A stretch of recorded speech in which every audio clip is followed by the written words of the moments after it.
네, 오늘은 3월 모의고사 서울시교육청 3월 모의고사를 대비하고 해서 우리가 어떤 마음가짐을 갖고 떤 팁을 활용할 수 있는지 그거에 대해서 좀 알아봐 보자 합니다.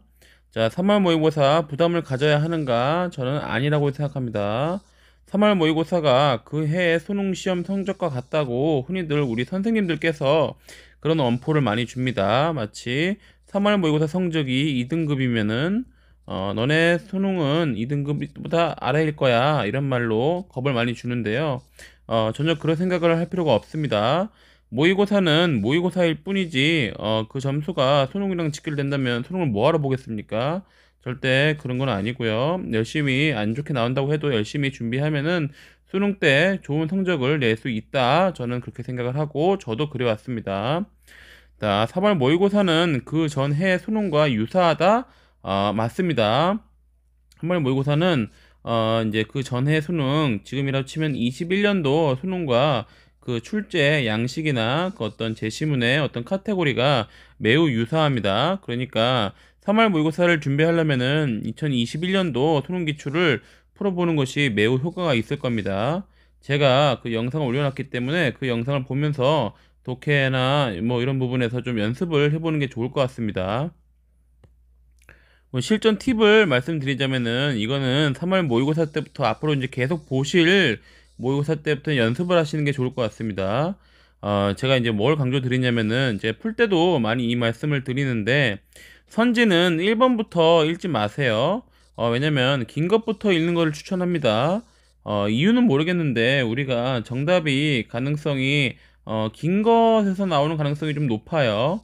그건 뭐 저도 제 이유를 모르겠습니다. 근데 그건 제 개인적인 경험인 거니까 만약 자신만의 다른 경험상 기준이 있다면 그것대로 하시는 게 좋을 것 같습니다. 요지는 1번부터 읽어 나가면서 1, 2, 3, 4, 5번 이렇게 판단하지 말라라는 걸 강조드리는 겁니다.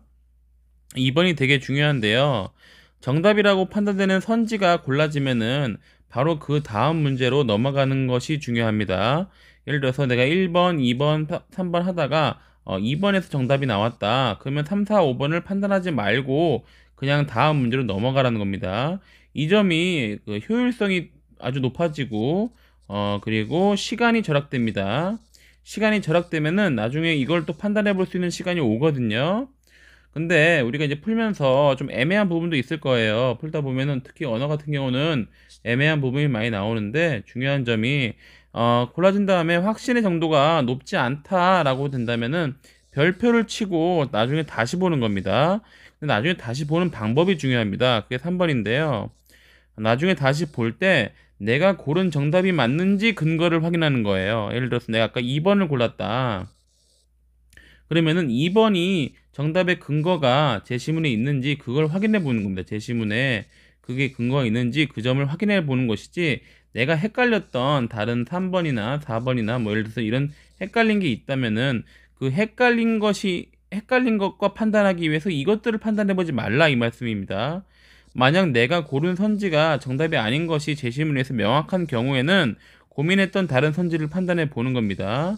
아니면은 아직 보지 않았던 3, 4, 5번을 그때 다시 보는 거죠. 요 점이 되게 중요합니다. 이해를 위한 메모는 최소한으로 가져가세요. 왜냐면은 메모를 할 시간이 하게 되면은 그 소요되는 시간 때문에 결국 나중에 문제 푸는 시간이 모자르게 되니까요. 그리고 모르는 단어가 나올 경우에는 다음과 같이 해결합니다.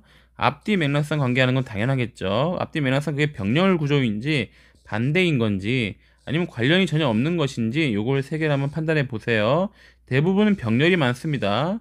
그렇기 때문에 앞에 긍정적인 단어가 있었다면은 뒤에 우리가 모르는 단어도 긍정적인 뜻의 뉘앙스로 가는 것이 갈 가능성이 더 높습니다.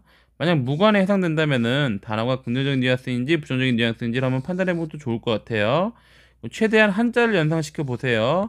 한자를 많이 알면 좋은데 이 부분은 제가 나중에 다른 부분에서 다시 한번 설명을 드리도록 하겠습니다.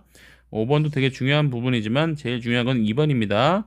자, 독해를 급하게 하지 말고요. 문제를 빨리 풀어라. 이거는 독해 우리가 정신적인 잠깐 화면이 돌아갔네요. 아이고. 독해의 정신적인 저거를 많이 쓰라는 겁니다. 문제보다요.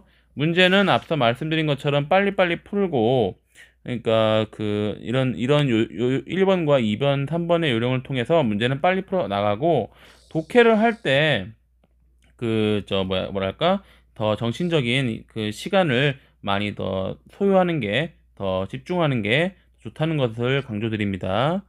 같은 종류를 연속으로 풀자. 예를 들어서 비문학이 나왔으면 비문학 먼저 풀고요. 비문학 풀고, 그 다음에 문학 풀고, 이런 식의 하는 게 좋습니다. 왜냐하면 문학은 논리적인 부분보다는 어떤 감상적인 부분이 많기 때문에 좀 어떤 뭐랄까 흐름이 좀 다르거든요. 비문학은 논리적인 부분이 많기 때문에 같은 흐름으로 문제를 푸는 것이 좋습니다. 그러니까 그건 자신의 취향에 맞게 하되, 비문학을 먼저 풀 거면 비문학을 먼저 풀고, 문학을 먼저 풀 거면 문학 먼저 풀고, 그 다음에 비문학을 푸는 방식으로 하면 좋을 것 같습니다. 자, 비문학 대비라고 적어놨는데요. 이건 비문학 기출 활용법입니다. 어떻게 보면 A 대 B 구조 독해를 적용하세요. 이건 제가 앞선 강의에서 늘 강조드렸던 부분이죠. 비문학 독해의 핵심 원리이고 선택지를 만드는 원리입니다. 채권과 예학이나 2021년도 수능 복학록 두 제시문에서 연습해 보세요. 대표적인 예에 해당합니다. 그리고 하지만, 지만, 그러나, 이나, 달리, 또 이거 외에도 보다는, 이런 비교 그런 어떤 나타내는 그런 접속사 있죠? 보다는, 또 그리고 뭐가 있을까요? 뭐뭐만, only죠. 그리고 뭐뭐 하여야 한다. 이런 문장이 나타나면은 항상 줄을 추세요. 이게 선지로 나올 가능성이 매우 높습니다. 문제풀이는 좀 단순하게 생각하세요. 문제는 꼬아져서 출제되는데 그 문제를 풀려는 사람은 문제를 단순화시킬 생각을 해야지 본인이 그걸 더 꼬아버려서는 안 됩니다. 많은 경우 문제는 A 대 B로 꼬여지므로 위 구조 독해를 착실히 하면 쉽게 단순화할 수 있습니다. 단순화는 요약입니다.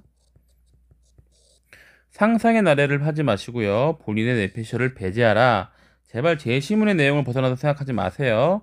선택지를 해석함에도 마찬가지입니다. 2021년도 수능 36번 해설 제가 올려놨으니까 그거 보시면 무슨 말씀이신지 이해가 될 것 같습니다. 이거는 요 위에 빨간색 문장과도 관련이 있습니다. 어려운 문장은 단순화시키고 암기하세요. A가 아닌 한 B가 아니다. 이건 제가 로스쿨 시험 볼 때 리트 시험을 준비할 때 어떤 한 강사분께서 말씀해 주셨던 내용인데, A가 아닌 한 B가 아니다는 A이면 B다로 이제 바꿔서 그냥 이해를 하는 겁니다. A가 아닌 한 B가 아니다, 이런 문장은 되게 어렵거든요. 이거를 문장 표현대로 우리가 이해하려고 하면은 매우 어렵게 이해가 됩니다. 그러니까 이렇게 바꿔서 이해하세요.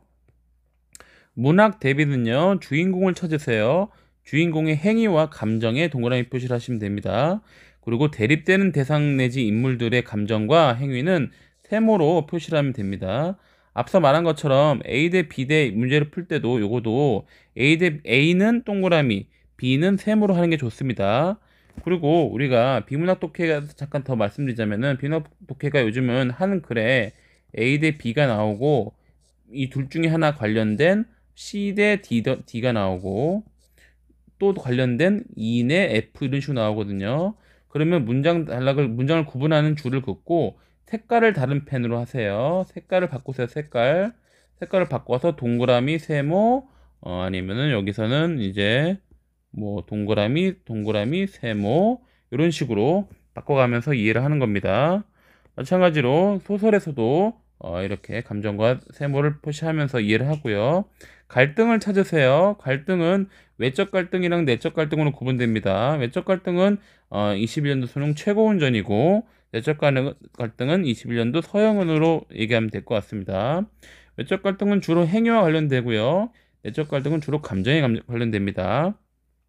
문제들은 어쨌든 위 행위, 감정, 갈등 등으로 출제되니까 항상 독해시 쓸데없는 정보는 버리고 위 세 가지에 집중을 하세요. 쓸데없는 정보라는 거는 뭐냐면, 최고운전에 보면은 유모, 그다음에 부인, 이런 사람들이 좀 쓸데가 없는 사람들입니다. 물론 부인으로 문제가 나오긴 했는데 그래도 쓸데없는 부분에 속합니다. 최고운전 같은 경우에는 거기 이제 파경노죠. 파경노와 승상과 소저, 이렇게 세 개가 저거라고 보시면 될 것 같습니다. 시나 고전 운문은 감정과 상황에 집중하시고요. 현대시는 특히 감각적 표현에 줄을 칩니다. 시는 4D 문학인 것을 제가 앞선 영상에서 말씀드렸거든요. 4D 뭐냐면 촉각, 뭐 시각, 그다음에 청각, 후각 이런 감각들로 이루어진 게 시입니다. 이런 감각들로 화자의 감정과 상황을 표시하는 겁니다. 감정과 상황은 항상 긍정과 부정으로 나뉠 수 있습니다. 이런 것들을 꼭 염두에 가면서 그 어떤 감상을 하는 포인트에 맡기면은 충분히 문학을 공부할 때 좋은 습관을 가져갈 수 있을 거로 보여져요. 그러니까 앞서 제가 제일 강조하는 부분은 모의고사는 요 실전 팁에 대한 부분을 계속 연습하는 겁니다. 계속 연습해가지고 최종 수능에 이거를 완벽하게 적용하는 거예요. 그래야 우리가 고득점에 다다를 수 있습니다.